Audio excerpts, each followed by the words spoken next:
في مصر وتحديدا في كفر الشيخ، المزارعين الصبح كانوا رايحين على الغيط يكتشفوا حاجة غريبة، وهي إن في دم موجود في المنطقة. ولما يمشوا ورا الدم ده يلاقوا إن في جثة راجل مرمية وسط الأرض الزراعية ومليانة دم، وشكل الجثة مرعب حرفيا.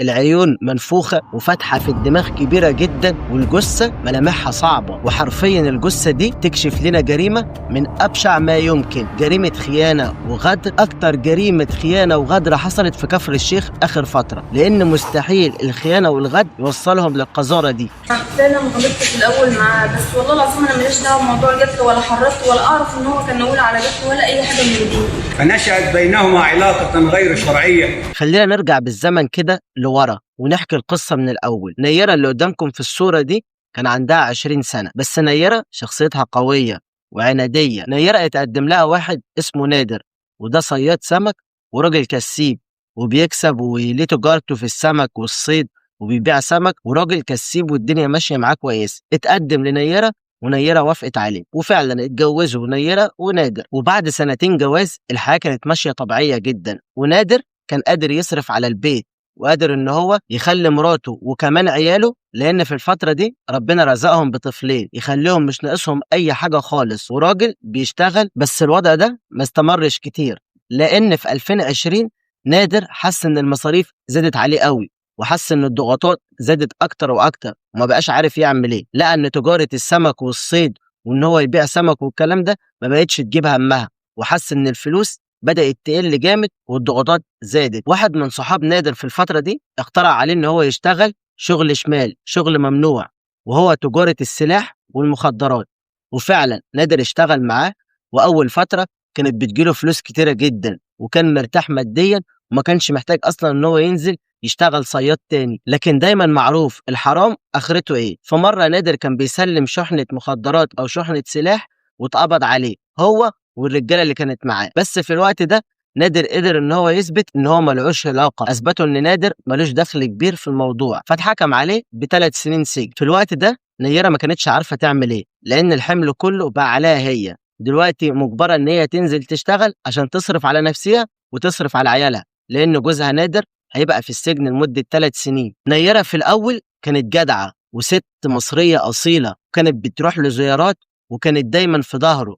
بس خلينا نفهم الدنيا مشيت ازاي، لان نيرة دي من اخبث ما يمكن. في اول فترة في السجن لنادر، نيرة كانت بتحاول على قد ما تقدر ان هي تنزل تشتغل عشان تقدر تروح زيارات لجوزها نادر، وعشان تقدر تصرف عليها وعلى عيالها. وفعلا نيرة استغلت ان جوزها صياد سمك وتاجر في السمك وبيبيع وكده، وليه معارف كتيرة في تجارة السمك، نزلت السوق وبدأت تجيب سمك بكميات كبيرة وجملة، وبدأت تنزل تبيعه. بالرغم ان كان مجهود كبير ومتعب على نيرة، بس نيرة ما كانش فارق معاها حاجة غير ان هي تقدر تصرف عليها وتقدر تصرف على عيالها، وفي نفس الوقت تروح زيارات لنادر وتزوره. في الوقت ده يظهر ماهر، وماهر ده اخو نادر، الاتنين اخوات. ماهر يلاقي ان مرات اخوه نيرة بتنزل بتتبهدل في السوق وبتبيع، ويا عيني ظروفها صعبة جدا. فماهر يقترح عليها يقول لها اقعدي انت في البيت وانا هنزل ابيع السمك ده وهقدر ابعت لك المصاريف اكنك انت شغالة بالظبط. اقعدي في البيت معززة مكرمة وهبيع السمك وهقدر اجيب لك مصاريف وهبعت لك مصاريفك كل يوم اكنك انت اللي بتنزلي تشتغلي، لان برضو دي مهما كانت مرات اخوه. وفعلا ماهر كان يوميا بياخد السمك ويروح يجيبه من تجار الجمله ويوقف بيه بال5 6 ساعات عشان يبيعه، ولما كان بيبيعه كان بيدي فلوسه كلها لنيرة. وبعد اول 3 شهور ماهر بدأ يظهر على حقيقته، وقعد مع نيرة في البيت وقال لها انا عايز اتكلم معاكي في حاجه، وقال لها ان هو معجب بيها وعايز يعمل معاها علاقه غير شرعيه. افتكروا رد نيرة هيكون ايه؟ المفروض دلوقتي تقوم تديله بالقلم وتشتمه وتطرده من البيت، لكن نيرة ما عملتش كده. نيرة كانت بتفكر ولو انا دلوقتي رفضت وقلت له ما ينفعش وعملت معاه كده، الفلوس اللي بتجيلي كل شهر من تجارة السمك اللي هو بينزل يبيعها وانا قاعدة في البيت هتبطل تجيلي، وهيبقى كده انا منعت الفلوس اللي بتجيلي منه. فتقرر فعلا ان هي تعمل معاه علاقة غير شرعية. يعني الاتنين احقر من بعض.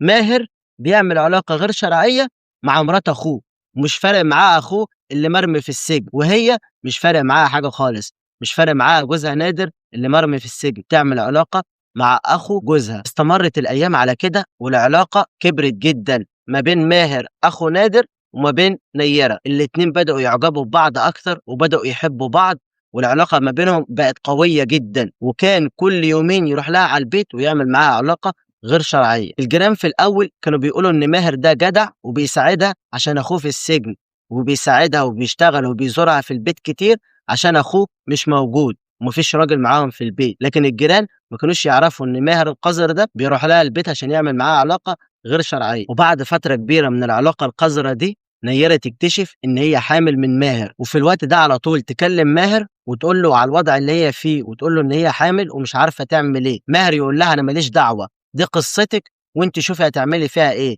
عايزة تنزلي الواد، عايزة تموتيه، اللي أنت عايزة تعمليه اعمليه، أنا ماليش دعوة بالقصة دي كلها. نيرة راحت لأكتر من دكتور وقالت لهم إن هي حامل من جوزها اللي في السجن، لأنها راحت له وهناك سمحوا لها إن هي تعمل علاقة مع جوزها عشان هو متجوز وكده، فسمحوا لها إن هي تقعد معاه ويعملوا علاقة زي خلوة المسجون أو حاجة زي كده. فيعني الدكاترة ما صدقوش الموضوع ده ورفضوا، قالوا لها أنت دلوقتي جاية تعملي عملية إجهاض عشان جوزك دلوقتي مسجون وعشان المصاريف ما تزيدش عليك، لا ده مش صح وده غلط. وراحت أكتر من مستشفى وقالت لهم القصة دي، إن هي عملت علاقة مع جوزها في السجن وبقت حامل وخايفة إن المصاريف تزيد عليها ومش هتقدر إن هي تخلف الواد ده وعايزة تسقطه. لكن كل المستشفيات وكل العيادات اللي هي راحتها الدكاترة اللي هناك رفضوا وقالوا لها لا. في الوقت ده نيرة مش عارفة تعمل إيه ومش عارفة تودي الطفل اللي في بطنها ده فين. بعد فترة على طول ماهر يكلم نيرة ويقول لها ما تقلقيش، احنا هنحاول نتصرف في الموضوع ده، ما تقلقيش من أي حاجة خالص. ولما نيرة وصلت للشهر السابع بطلت تروح زيارات لجوزها نادر في السجن عشان ما يلاحظش الحمل، وبطلت تروح زيارات لأهلها عشان ما يلاحظوش الحمل، لأن لو حد لاحظ الحمل ده يقول لها الحمل ده من مين؟ انت جوزك في السجن، ازاي الحمل ده تم؟ فهي كانت بتحاول ان هي ما تظهرش خالص وتقعد في البيت وتلبس لبس واسع. واول ما قربت على الولاده ماهر ياخدها للمستشفى عشان تولد هناك، وفعلا نيره ولدت. بس لما ولدت وفات من البنك سالت ماهر قالت له هو ابني فين؟ الطفل فين؟ قال لها هو موجود في الحضانه ما تقلقيش. وبعد يومين ياخد نيره على البيت ويقول لها اقعدي وارتاحي، ولما تساله على الطفل يقول لها الطفل مات في الحضانه. نيره في الوقت ده كانت مصدومه ازاي مات في الحضانه، بس في نفس الوقت ما كانش فارق معاها الطفل. قالت خلاص احنا ارتحنا منه وهو مش موجود، لو هو ماهر قتله خلاص، لو هو فعلا مات في الحضانه مات في الحضانه، ما كانش فارق معاه. العلاقه مش تنتهي لحد كده وتقول نيره ان خلاص ربنا سترها ومحدش عارف العلاقه القذره اللي ما بين ماهر وبين نيره، لا دي العلاقه اتطورت. ماهر بقى بيعشق حاجه اسمها نيره، ونيره بقت بتعشق حاجه اسمها ماهر، والاتنين بيحبوا بعض جدا، والاتنين بيسالوا على بعض وبيكلموا بعض في التليفون، وبيروح لها كل يومين البيت ويعمل معاها علاقه غير شرعيه. العلاقه اتطورت جدا والاتنين حرفيا بيعشقوا بعض، ولا فارق معاه ماهر ده ان دي مرات اخوه اللي مرمي في السجن. بتمشي الايام على كده لغايه لما تيجي سنه 2023، وفعلا نادر ده وقت خروجه من السجن، ويخرج من السجن ويرجع البيت ويلاحظ ان نيره كده تصرفاتها، وحاسس ان هي مش فرحانه برجوعه، وحاسس ان نيره كده فيها حاجه مش طبيعيه. لكن يعدي الموضوع ويقعد عادي ويستمر الايام على كده. لكن وهو بينزل في المنطقه يسمع بعض الناس وهي بتتكلم معاه وتقول له ان ماهر كان بيجي البيت كتير وانت في السجن، وان علاقه نيره وماهر علاقه مش طبيعيه، اكيد في حاجه غلط. الناس بدات تلمح له بالموضوع ده، ونادر بدأ يشك ويرجع على البيت ويسأل نيرة ويقول لها أنا سامع كلام كتير في المنطقة إن أنت بتتعاملي مع أخويا ماهر في حاجات كتيرة وحاجات مبالغ فيها، الوضع حاسه مش تمام، في إيه العلاقة بينك وبين ماهر؟ في الوقت ده نيرة تعيط وتعمل نفسها إن هي مش مصدقة إزاي يشك فيها، وتعيط وتقول له أنت بتشك فيا يا أخي حرام عليك، ده أنا فضلت كل ده برعى العيال وبشتغل وبصونك تشك فيا.